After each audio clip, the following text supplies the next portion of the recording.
जय माँ भवानी। अगर तुम तक ये वीडियो पहुँचा है तो आप बहुत भाग्यशाली हैं, बहुत किस्मत वाले हैं और ये माँ की कृपा है कि माँ चाहती है आप तक ये वीडियो पहुँचाना कि आपको ये जानकारी मिले और भेंटों में आप ये गलतियाँ ना करें। माँ के भजन कीर्तन सत्संग में ये और जगराते में ये गलतियाँ ना करें। सबसे पहले आज आप मेरी बात ध्यान से सुन लीजिए।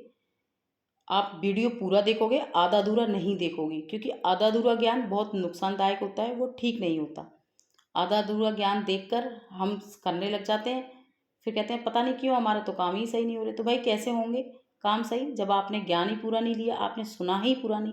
इसलिए सुनने की आदत डाल लीजिए।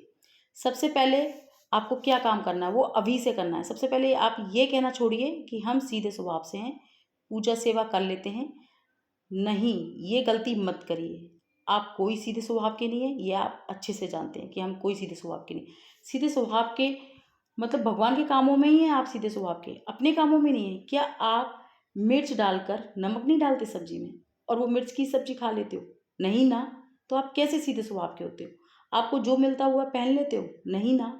तो आप कैसे सीधे स्वभाव के हो? जो मिलता है वो खा लेते हो? नहीं ना। तो कैसे सीधे स्वभाव के हो?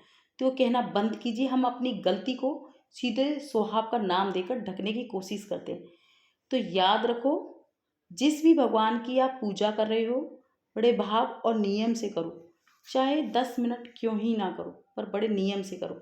माँ के भजनों को भेंट बोला जाता है, ये याद रखें। जब कभी कहीं आप बुलावा देने जाते हो तो बोलो कि हम माँ की भेंट करा रहे हैं, क्या आप आओगे? ऐसा। और सबसे बड़ी बात, आप क्या करते हो कि जो मन में आई माँ की भेंट गाना शुरू कर देते हो, कहीं से भी शुरू कर देते हो। ये गलत है। माँ के भेंटों में कुछ मुख्य भेंटें होती हैं जो पहले गाई जाती हैं, फिर उसके बाद में बाकी सारी भेंटें गाई जाती हैं।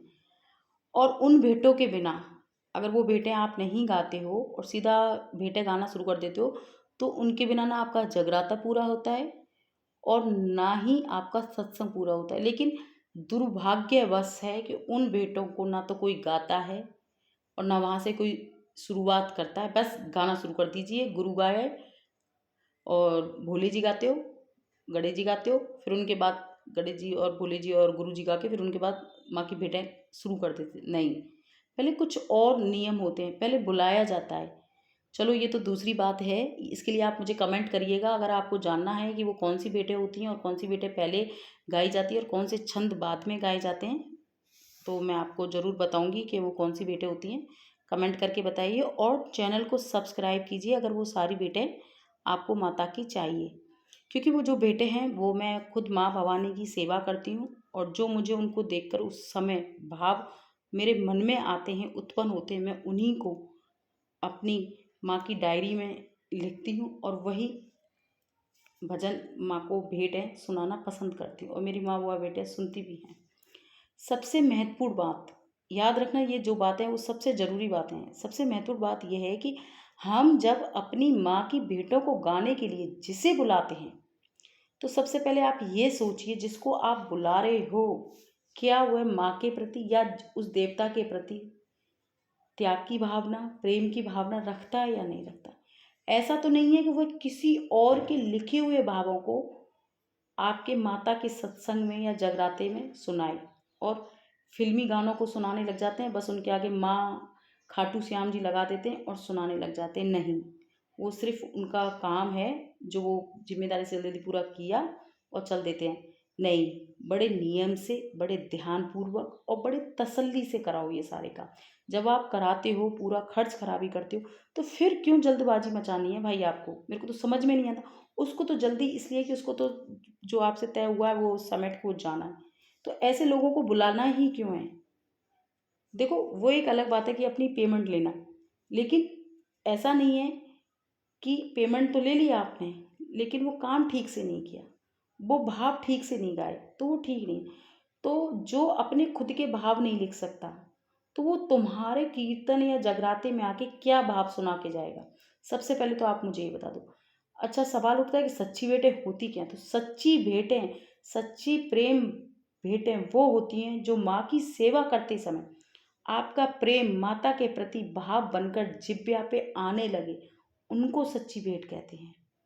वह सच्ची भेंटें होती हैं।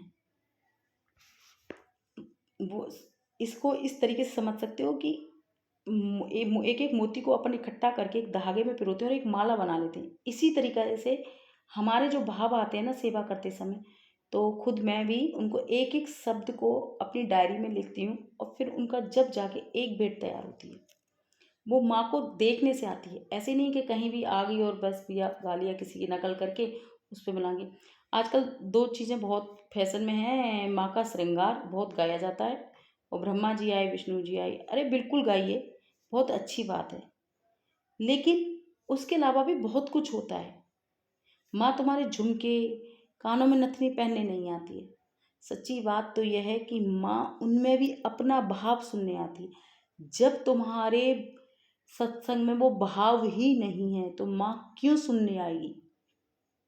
तो पहले आप जब भी माँ के भेंटें कराओ तो उसमें पहले भाव होना चाहिए, प्रेम होना चाहिए। जब माँ आती है और तब आपकी भेंटों को सुनती है।